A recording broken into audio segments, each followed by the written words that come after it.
Aurora stood in the observation chamber of the rebel base watching the colonial ships disappear into hyperspace. The evacuation was complete, and for the first time in 3 days she allowed herself to breathe normally. Serge pressed his massive head against her shoulder, his scales warm against her skin, while Ember rested on the perch specially designed for her massive frame beside them. Commander Hayes approached slowly, his weathered face showing signs of exhaustion that only came from battles that lasted too long. He was human, one of the few remaining soldiers who had fought in the original wars against the Collective. His gray hair was matted with sweat, and his uniform bore scorch marks from recent combat. "We owe you everything," he said quietly. "Those ships would have destroyed us within the hour. The families, the children, they all live because of your sacrifice." Aurora turned to face him, her violet eyes reflecting the soft glow of the chamber lights. Sacrifice was a word that meant something different to someone like her. She had no family left to lose, no home to protect beyond this endless struggle. Her duty had become her only purpose since she awoke from that frozen sleep 2 centuries ago. "The Collective will send more ships," she said simply. "They cannot afford to lose control of this sector. Our victory today was only temporary." Commander Hayes nodded slowly as if he had expected this answer all along. He moved toward Serge and extended his hand carefully. The dragon lowered his massive head and sniffed the commander's palm, a gesture of acceptance that surprised even Hayes himself. Most humans had learned to fear dragons, but Serge had been bonded with Aurora for long enough to understand which humans deserved trust. "I have something to show you," the commander said, pulling a data chip from his pocket. "Our scouts found this in the ruins of the Collective military station on the northern continent. We think it contains information about your past, about where you came from." Aurora took the chip, feeling its smooth surface against her fingertips. Her past was something she rarely allowed herself to think about. She'd been awakened from cryogenic suspension by a wandering trader who did not understand what she was, simply recognizing that her frozen form contained something valuable. That trader had died years ago, killed by Collective enforcement officers, but not before he showed her how to survive in this changed galaxy. The commander led her deeper into the base, through corridors carved from ancient stone and reinforced with modern technology.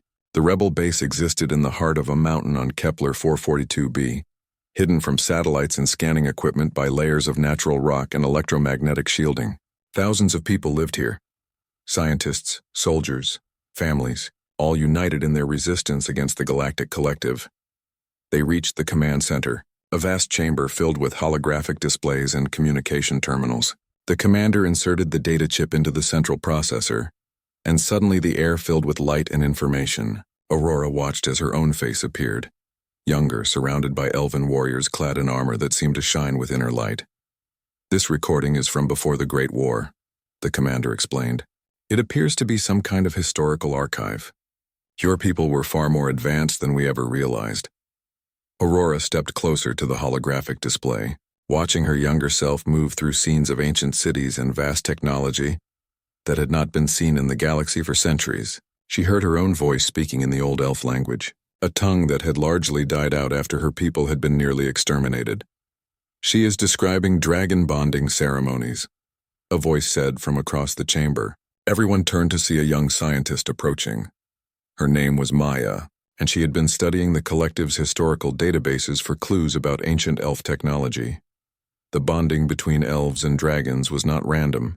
Maya continued, moving to study the hologram more closely. It was a carefully orchestrated process that required not just genetic compatibility, but spiritual harmony. The dragons could sense when an elf possessed the right kind of soul, the right kind of strength. Serge made a low rumbling sound, a purr that vibrated through the stone floor beneath their feet. Ember spread her wings slightly, the motion creating a gentle breeze that carried the scent of ozone and exotic spices. "The recordings show that there were hundreds of dragon-bonded warriors before the war," Maya said, "but the Collective systematically hunted them down and destroyed them. Your people fought back, but they were outnumbered and eventually defeated. You were frozen in that cryo chamber as a last resort, a way to preserve the bloodline until a time when the galaxy might be ready for elves and dragons again." Aurora watched more of the recordings, seeing scenes of battles that looked ancient and distant, even though they were recorded in perfect clarity. She saw herself as a younger warrior, laughing with companions whose names she could not quite remember. She saw dragons of every color imaginable, working in perfect coordination with their bonded elves. She saw cities filled with technology and magic combined in ways that made the collective's greatest achievements look like children's toys. "How long ago was this?" she asked quietly. "The recordings are dated 3,000 years ago," Maya replied. "Your people called it the Age of Harmony. Everything changed when the collective began its expansion. They saw your civilization as a threat and sent their fleets to conquer you." Aurora closed her eyes and felt the familiar weight of that ancient grief. Her entire civilization, millions of elves, countless dragons, all reduced to nothing by the relentless expansion of the Galactic Collective. And she had awakened to find that even the memory of her people was nearly forgotten, relegated to dusty archives and historical speculation. The commander placed a hand on her shoulder, understanding that the weight of this knowledge was crushing in a way that mere physical injury could never be. "There is more," he said gently. "The recordings show something else. Something about the dragons themselves. They were not just weapons or companions.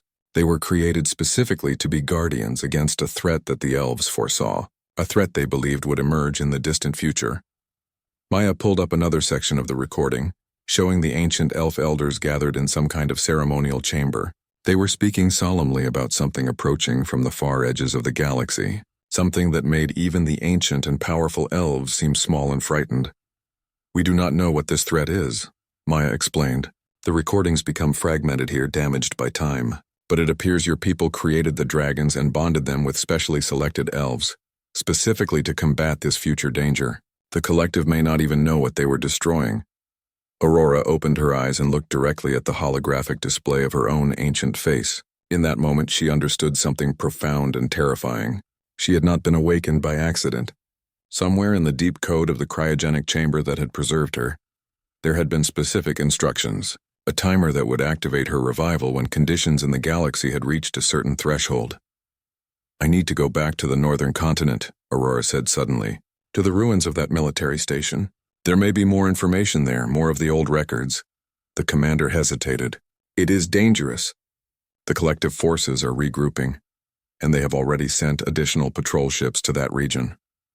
"I know," Aurora replied, moving toward the exit chamber where Surge and Ember waited. "But if my people left records of this future threat, we need to find them before the collective discovers what they actually contain. If the collective realized what the ancient elves were protecting us from, they might try to destroy that information entirely." Surge stood immediately, alert and ready for action. Ember launched herself from her perch, circling once before landing beside the dragon. Their minds opened to Aurora, and she felt their eagerness to move, to fly, to engage in whatever task lay ahead. The bond between them thrummed with power and purpose. "We will send a small security team with you," the commander offered. "Our best soldiers equipped with the latest weapons we can provide." Aurora shook her head. "No. More soldiers will only slow us down and make us easier to detect. Surge, Ember, and I will move faster alone. Besides, I work better without trying to protect others. It allows me to use the full extent of what the dragons and I can accomplish together."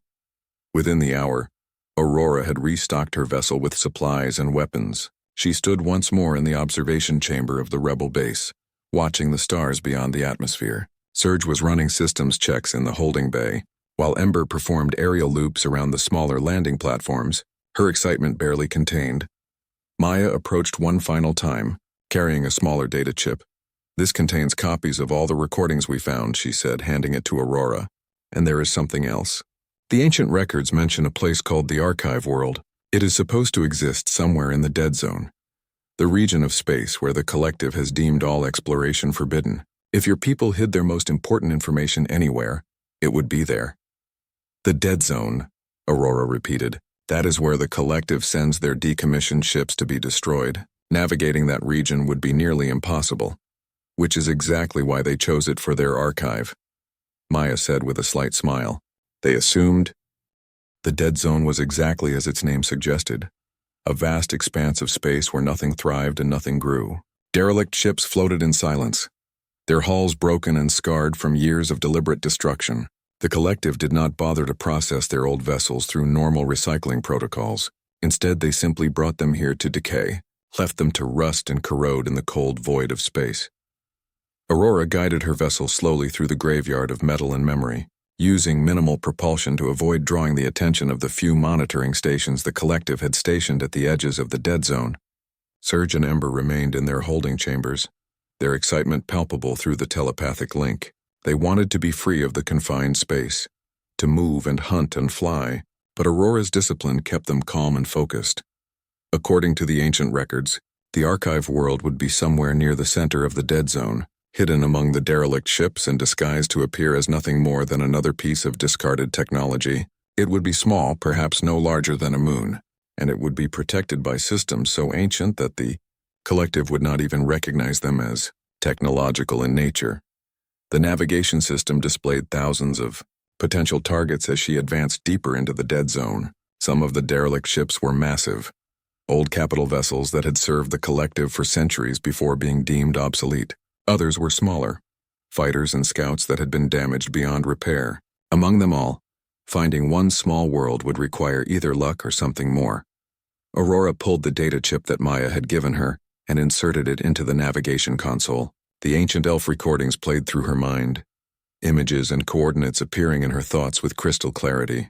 Her people had left behind more than just recordings. They had left behind memories encoded in ways that could only be accessed by someone with elf blood and dragon bonding. There, Surge transmitted through their link, pointing her attention to a specific location among the wreckage. The dragon's senses were far more acute than any scanning equipment, capable of detecting the residue of ancient magic that still clung to the archive world like an invisible beacon. Aurora adjusted her course, weaving her vessel between massive hulks of metal and shattered technology. As she drew closer to Surge's indicated position, the monitoring stations at the edge of the dead zone suddenly activated, sending out warning signals and establishing a lockdown protocol. "They have detected us," Ember warned, her mental voice sharp with urgency. "There are patrol ships forming in the outer perimeter. They will reach intercept position within moments." Aurora pushed her vessel to maximum acceleration, the sudden burst of speed sending alarms screaming through the computer systems. She did not have time to worry about being subtle anymore. The monitoring stations would report her presence to the collective, and more powerful forces would be sent to investigate. "Hold on," she commanded Surge and Ember through their link, simultaneously releasing the locks on their holding chambers. The dragons launched themselves from their berths with such force that the entire vessel shook. They dived through the open launch bay doors and into the vacuum of space, their bodies moving with terrifying grace and speed. Surge and Ember positioned themselves on either side of Aurora's vessel, using their massive forms to shield it from the incoming patrol ship fire. Plasma bolts and energy weapons streaked through the dead zone, some finding their targets in distant derelict ships and causing them to explode in chains of secondary reactions. The archive world came into view suddenly, materializing from behind a particularly massive derelict capital ship. It was not what Aurora had expected. Instead of a moon-like object, the archive appeared as a perfect sphere of pure crystal, floating among the debris like a star that had fallen from the heavens. Its surface rippled with colors that should not have existed, shades that hurt the eye to perceive directly. Surge and Ember broke formation and accelerated toward the archive world at incredible speed. Aurora's vessel struggled to keep up, its engines straining as she pushed them beyond recommended parameters. The patrol ships continued their pursuit, but the dragon's evasive maneuvers made them poor targets. One by one, the pursuing vessels fell away, unable to match the raw agility and power that Surge and Ember possessed. The crystal sphere grew larger as they approached, its colors intensifying and shifting in response to their presence. Aurora felt something ancient stir within her consciousness, a recognition and awakening of powers she had not known she possessed. Her elf blood sang in harmony with the archive world, responding to the call of her ancestral heritage. "The landing bay," Surge transmitted, and Aurora saw it immediately. The crystal surface rippled and reformed, creating an opening large enough to admit her vessel. She guided the ship inside and felt the landing struts engage against what appeared to be solid ground, but felt as soft as clouds beneath the sensors. Aurora disembarked carefully, her hand resting on the energy weapon at her hip, more out of habit than any real expectation of needing it. Surge and Ember followed, their claws clicking against the crystal floor as they moved. Inside the archive world, the air was breathable, maintained by systems so ancient that they had evolved beyond mere technology into something that resembled living systems. The interior of the archive was vast, towering chambers filled with crystalline structures that glowed with soft light from within. Each structure contained information, vast libraries of knowledge preserved in formats that Aurora's mind could access directly through her elf heritage. She walked forward slowly, her senses overwhelmed by the sheer volume of data surrounding her. "This way," a voice said, clear and unmistakable, though it came from no physical source. Aurora spun around, her hand moving toward her weapon before she recognized the voice. It was her own.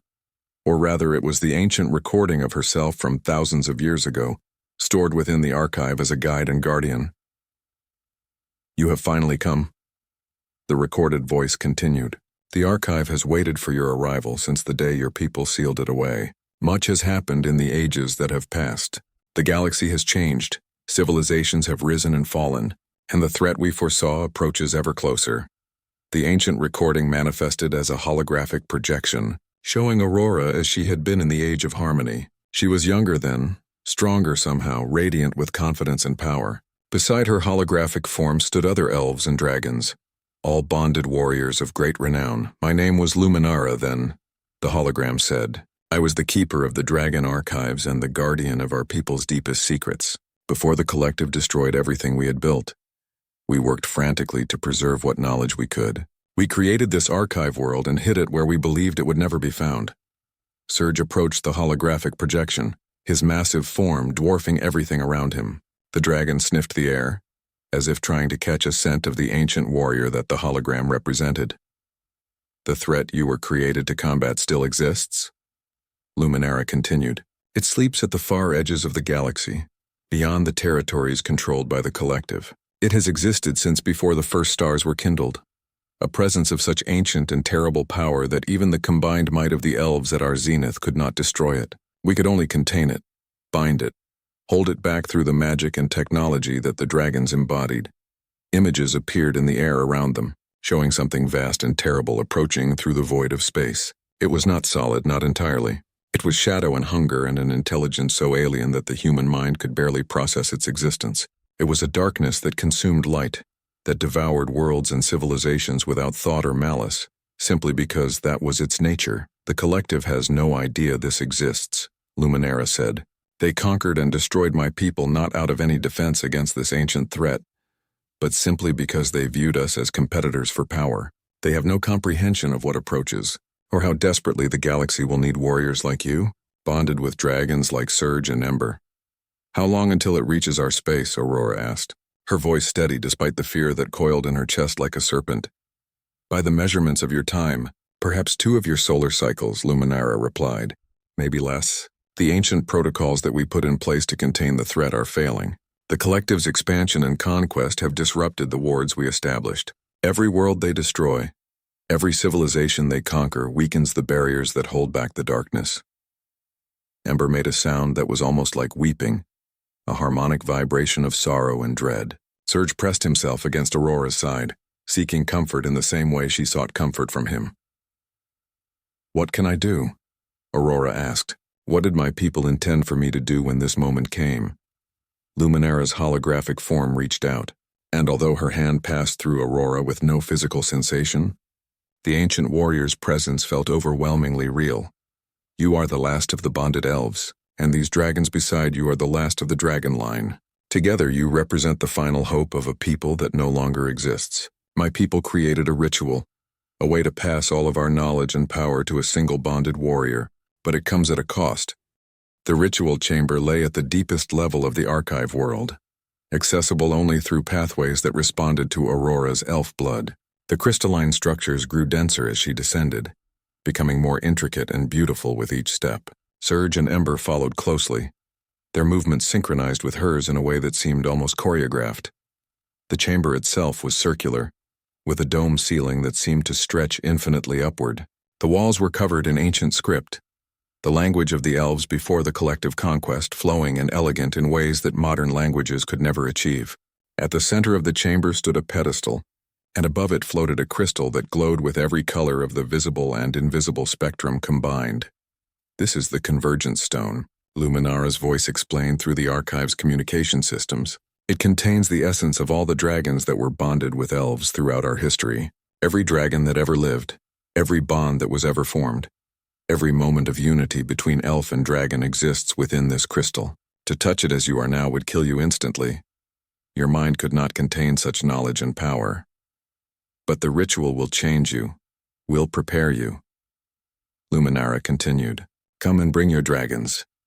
Aurora walked to the center of the chamber and Surge and Ember followed. Luminara appeared once more as a hologram, but this time she was not alone. Behind her stood dozens of other elves, all of them bonded to dragons, all of them shimmering with power and ancient authority.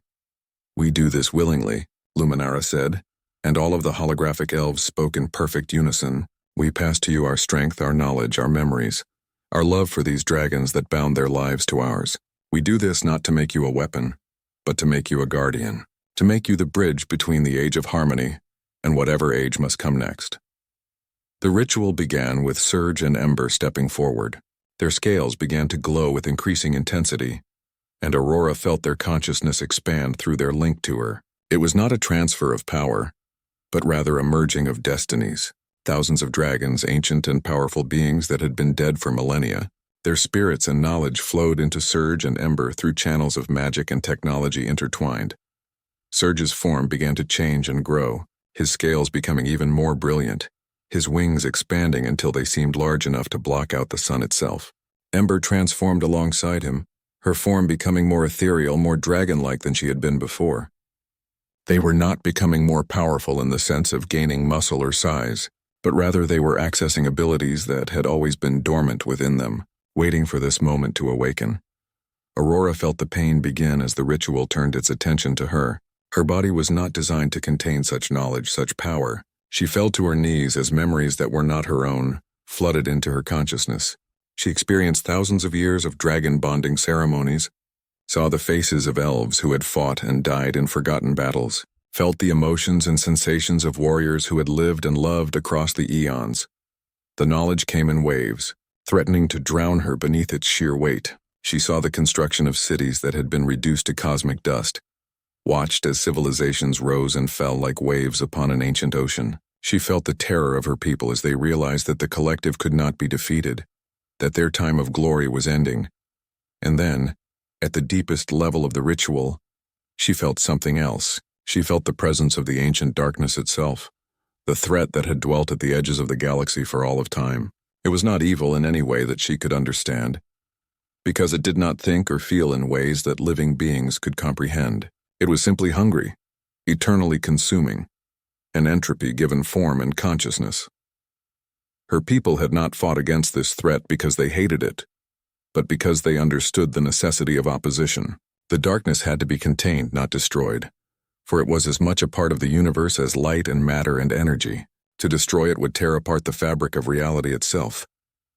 Aurora screamed as the final layers of knowledge settled into her mind and soul. She felt her transformation complete, as her body took on characteristics of both her elf heritage and her dragon bond. Her skin took on a faint crystalline quality, and when she opened her eyes, they glowed with the same brilliant violet light as Surge's scales. She stood slowly, feeling the new strength flowing through her limbs. She was no longer entirely human or elf. She was no longer entirely separate from Surge and Ember. They had become something more than the sum of their individual parts, a trinity of being that existed simultaneously as three and as one. "Welcome," Luminara said, and her holographic form began to fade. "Welcome to the burden of the ancient warriors. Welcome to the knowledge of ages. But most importantly, welcome to the responsibility of being the last hope of your people." The hologram faded completely, and the archive world began to shake. Alarms sounded throughout the crystalline structure, and Aurora understood immediately what was happening. The ritual's activation had sent out a signal across the void of space, a beacon that only the collective would be able to detect. "We must leave." She commanded Surge and Ember, and they responded instantly, their newly enhanced forms carrying them through the chamber with impossible grace and speed. As they raced back through the passages of the archive world, Aurora felt the presence of collective patrol ships entering the dead zone. They had come fast, perhaps faster than should have been possible. It was as if they had been waiting for this moment, stationed just beyond the outer boundaries, ready to move at the first sign of the archive's activation. The vessel was still waiting in the landing bay, its engines warm and ready. Aurora leapt into the pilot seat while Surge and Ember launched themselves into the vacuum of space beyond. The small ship rose through the crystalline sphere and into the dead zone, with collective patrol ships converging on their position from all directions. But Surge and Ember were no longer the dragons they had been before. They moved with the combined knowledge and experience of every dragon that had ever lived. They wove through the incoming fire with such precision that it seemed like choreography, not combat. When they breathed plasma, it carried the power of thousands of dragonfire streams combined, turning patrol ship after patrol ship into expanding clouds of superheated gas and molten metal. 3 patrol ships, a medium cruiser and a command vessel, fell in quick succession, unable to adapt to the new level of power that Surge and Ember now possessed. But there were always more ships in the collective fleet, and as these forces were eliminated, new ones appeared from hyperspace. Drawn by the commotion and the signal that the archive world had sent out, Aurora pushed her vessel to its absolute limits, racing back toward the edges of the dead zone with her dragons forming a protective shield around her. Together, they carved through the derelict ships and obstacles with reckless speed, emerging from the dead zone into the relative safety of normal space, just as a massive battleship began to cross the threshold behind them. "Jump to hyperspace," she commanded, and her vessel's engines screamed as they engaged the faster-than-light drives. The battleship faded away as they entered hyperspace, but Aurora knew they were only temporarily safe. The collective now knew that the archive world existed. They would send their greatest weapons, their most powerful warriors, to capture or destroy it. They would send fleets large enough to glass planets, commanding officers willing to sacrifice entire systems to contain the threat that Aurora and the ancient knowledge now represented. But as she felt the strength flowing through her veins, as she sensed the combined power of thousands of ancient elves and dragons flowing through her bond with Surge and Ember, Aurora understood something that her people had understood all those millennia ago. She was not just a warrior anymore. She was the last guardian of the Age of Harmony. And whether she wished it or not, she had become something that the collective would fear more than any weapon they had ever encountered. The hyperspace tunnel collapsed behind them, and the next journey began. The rebel base was in turmoil when Aurora emerged from hyperspace 3 days later. Collective forces had begun a systematic assault on all known resistance strongholds, attacking with a coordinated intensity that suggested command-level intervention. Commander Hayes met her in the landing bay, his face etched with stress and barely contained fear. "They came just hours after you left," he said without preamble.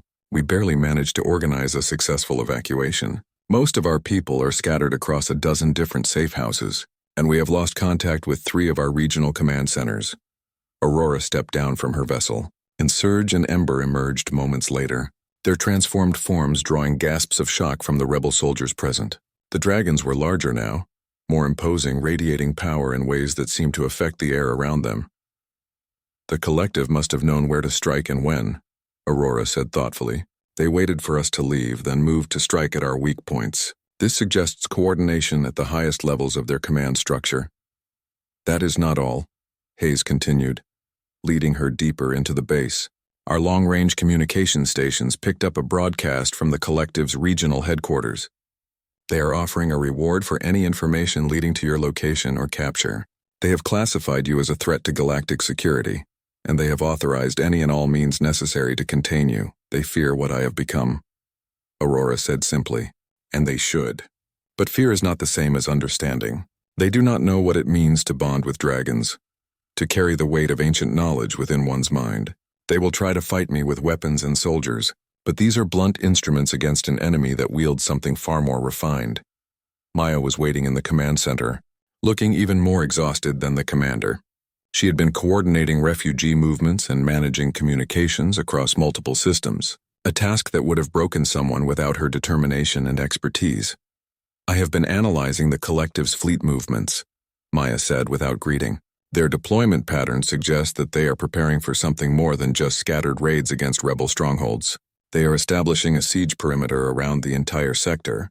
They are cutting off supply routes, blocking escape pathways, essentially trying to create a trap that nothing can escape from."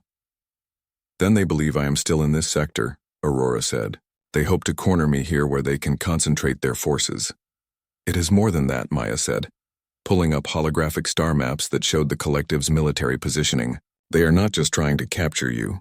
They are trying to gather intelligence about what you did in the dead zone, what you learned from the archive world. We intercepted fragments of command chatter, and the Central Collective Authority has sent a special investigator to this sector.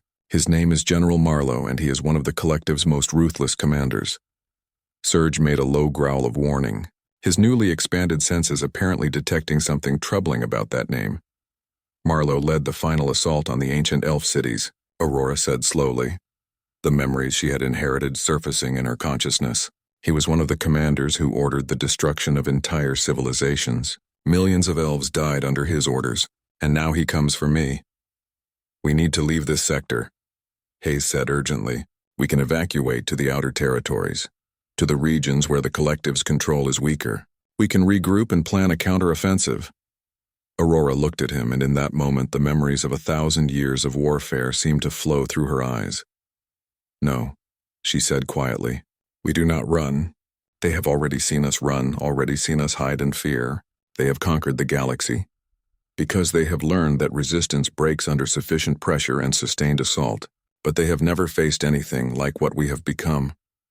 She turned to face the holographic display of the collective's fleet positioning. I will go to meet them, Aurora said. I will face General Marlowe directly, Surge Ember. And I will draw their forces away from the populated areas, away from the refugee settlements, while their attention is focused on us. The rest of you will coordinate a massive evacuation. Every rebel, every refugee, everyone who cannot fight will be transported to the outer territories. Every fighter who can be armed and trained will consolidate into fighting units and establish defensive positions in the mountains. Commander Hayes stepped forward, urgently. You cannot fight the entire collective fleet alone, he said. You will be destroyed. I will not be alone, Aurora replied, placing her hands on Surge and Ember's heads. I carry within me the knowledge and experience of every elf warrior and every dragon that ever lived. I am not one fighter facing millions. I am 1,000 fighters bonded to dragons, carrying the weight of ages. She moved toward the landing bay, and Surge and Ember followed with purpose and determination. Gather the best weapons we can equip them with, Aurora commanded Hayes. Give them armor that can withstand the collective's weaponry. Teach them to coordinate their attacks and to protect civilians. They will have perhaps 48 hours before General Marlowe's main forces arrive. Make every hour count. The journey to the interception point took 12 hours. Aurora guided her vessel toward a specific location in the system, an asteroid field that would provide natural cover and strategic advantages. Surge and Ember ranged ahead, their enhanced senses searching for any indication of collective scouts or patrol ships. The first contact came from an unexpected source. A small rebel fighter emerged from the asteroid field and transmitted an urgent coded message. Aurora, I have been monitoring this channel on behalf of the Ranger Corps, a woman's voice said, calm and professional despite the obvious danger. My name is Captain Helen Foster, and I am requesting permission to join your operations. We have 30 small craft and 200 trained pilots scattered throughout this sector. We can provide tactical support and additional firepower. Aurora analyzed the signature of the transmission, checking it against the rebel network authentication protocols. The signal was genuine. You are welcome to join us, Aurora replied. But I must warn you, what I am about to do will attract the attention of the collective's greatest military assets. Many of your pilots may not survive. We know the risks, Captain Foster said. We also know what the collective is capable of, and we know that they will never willingly grant freedom or peace to anyone who opposes them. If there is even a chance to strike back, to fight for something more than mere survival, we will take it. Surge and Ember both vocalized their approval, a harmonic tone that carried through the void of space with palpable power. Other pilots began transmitting their locations and readiness status, and within minutes Aurora had coordinated a force of 32 rebel fighters into a coherent battle group. The trap was set. Aurora and her dragons waited at the center of the asteroid field, while the rebel fighters took up positions on the periphery, camouflaged among the rocks and debris. When General Marlowe arrived with his fleet, expecting to find a lone fugitive to crush, he would instead encounter something far more dangerous than he could possibly imagine. The hours passed slowly, each minute feeling like an eternity compressed into a small space of time. Aurora meditated, allowing her consciousness to flow through her bond with Surge and Ember, feeling the dragon's anticipation and readiness. The ancient memories within her mind settled into a rhythm, thousands of years of combat experience organizing itself into patterns and strategies. Then the collective's jump gate activated, and General Marlowe's invasion force began to emerge from hyperspace. 3 large capital ships, a dozen medium cruisers, and 2 full squadrons of fighter craft, 30 of them just for initial contact. It was a massive show of force, intended to overwhelm anything that might dare to resist. The first collective fighter squadron moved toward the asteroid field with confidence and arrogance, believing they faced only a single warrior and her two monsters. They were about to learn how completely wrong that assumption was. Aurora launched Surge forward, and the dragon moved with such speed and grace that the collective pilot's targeting systems could barely register his approach. Before he had cut through their formation like a blade through silk, 3 fighters exploded in brilliant flashes before they could even fire a weapon in response. Ember followed moments later, her plasma breath scoring hits on 2 more enemy craft and forcing the remaining pilots to scatter in desperate evasive maneuvers. All units, engage! Aurora transmitted to the rebel fighters, and the asteroid field erupted into a 3-dimensional inferno of weapons fire, propellant, and destruction. The rebel pilots, trained to fight in tight spaces and familiar with the terrain, began to systematically eliminate the collective forces with devastating efficiency. But this was only the opening move. General Marlowe was not a commander who would be caught off guard by a simple ambush. From the capital ships emerged wave after wave of additional fighters, each one equipped with better weapons and more sophisticated targeting systems than the last. Decision they made flowing from a perfect understanding of two. The asteroid field became a graveyard within hours. The collective's initial advantage in numbers and firepower meant nothing against an opponent who could anticipate their movements and counter them with devastating precision. Surge and Ember moved through the chaos like avenging spirits, their newly acquired knowledge allowing them to exploit every weakness in the collective's tactical formations. General Marlowe watched from his flagship's observation deck, his weathered face darkening with fury and disbelief as his forces were systematically decimated. He had fought in 100 conflicts, conquered 1,000 worlds, and he had never encountered anything like what Aurora and her dragons had become. "This is impossible," he said to his command staff. "No single warrior and 2 beasts should be able to stand against our fleet. There is something wrong here, something that our intelligence did not account for." The rebel fighters continued their coordinated assault, Captain Helen Foster proving herself to be a skilled tactical commander. She coordinated the smaller craft into formations that maximized their advantages while protecting them from the collective's superior firepower. 3 of her pilots had already been lost, but for every rebel craft that fell, 3 or 4 collective fighters were eliminated. Aurora pushed her vessel into a daring attack run against one of the medium cruisers, breach charges detonating along its port side. Surge followed immediately behind, his plasma breath tearing through the exposed internal systems with surgical precision. The cruiser lost all power and began a slow tumble through the void, its damage control systems overwhelmed. "Retreat," General Marlowe commanded finally, unwilling to sacrifice any more of his fleet. "We will regroup at the inner command station, bring what forces remain, and prepare the fortress installations for siege warfare." The collective ships began to disengage, using their superior speed to break free from the asteroid field. But before they could jump to hyperspace, Surge launched himself directly at the general's flagship. The massive dragon crashed through the vessel's shield generators and into the primary hull, his claws and teeth rending through steel and technology with terrifying efficiency. Aurora maintained the pursuit, guiding her vessel in close behind her dragon companion. The collective flagship's weapons were too large and slow to track Surge's movements within the ship itself. In moments, the command center was breached, and General Marlowe found himself face to face with a warrior who was more legend than person.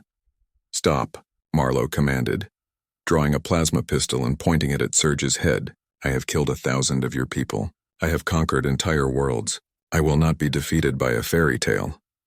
Aurora descended through the gaping hole in the ship's hull, landing gracefully on the command center's upper walkway. Her eyes glowed with violet light that seemed to come from the very depths of her being. "You did not kill my people," Aurora said quietly. "They were already ancient and wise when your civilizations were learning to make fire. You conquered them through overwhelming numbers and the willingness to sacrifice your own soldiers without regard to their lives. But you never truly understood what we were capable of, and that arrogance has brought you to this moment." Marlowe fired his plasma pistol, but Surge moved with inhuman speed, placing himself between the general and Aurora. The bolt struck the dragon's scales and dissipated harmlessly, unable to penetrate the diamond-hard defensive skin that now protected him. "You think you have won this battle?" Marlowe said, backing away slowly. "But the collective is vast beyond your comprehension. They will send 10,000 ships, 100,000 warriors until they have buried this entire sector under the weight of their force. You cannot stand against that no matter what ancient magic you carry. Perhaps not, Aurora replied, but we do not need to stand against all of them. We only need to stand against the darkness that approaches from beyond the edge of the galaxy, and when that darkness comes, the collective will learn what true hopelessness feels like.